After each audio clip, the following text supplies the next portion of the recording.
Violence, protests, war, political chaos. We live in unprecedented times.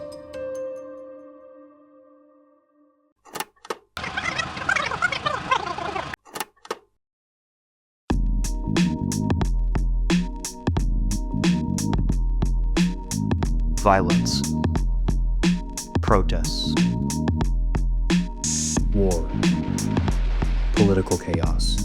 People have got to know whether or not their president's a crook. Well, I'm not a crook. The 1950s, 60s, and 70s were an unprecedented era of socio-political change and upheaval.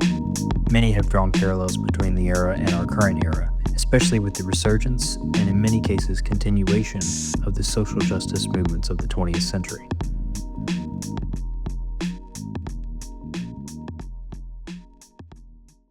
Some of the differences between the earlier social justice movements and the current social justice movements would be that the earlier social justice movements were trying to work through the legislative process, hoping to change the minds of legislators themselves.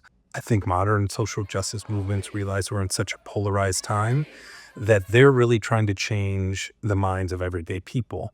Not to simplify or reduce the movements of the 20th century in any way, but I think there were more opportunities to simplify because the goal was this thing is legal, segregation. So our goal is to make it illegal. So how can we do that?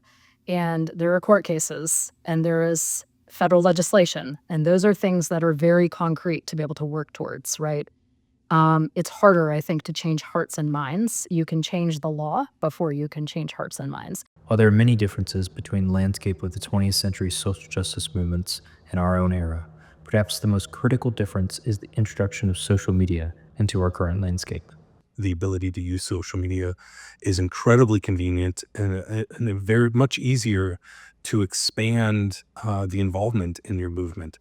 On the flip side, it means that while the involvement can be much broader, it's probably much shallower as well. So we've had a democratization of media. That's literally what social media has done.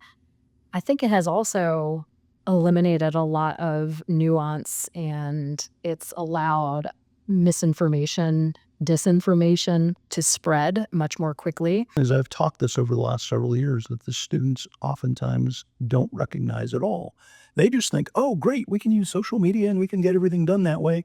Well, guess what? The other side's doing that too, right? I was an activist all through the 1980s. We didn't have social media. We used phone trees. We used mass mailings. We used, of course, meetings, getting together face to face. There were plenty of perfectly effective organizing tools and communication tools before social media came along. I think that students, young people, are going to actually have to do some work to maybe not do things through social media. Maybe we go more local than that. Maybe we go more old school.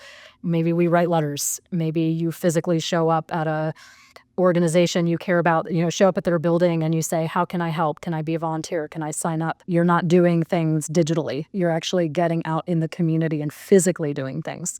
And I think that we're going to see a return to that.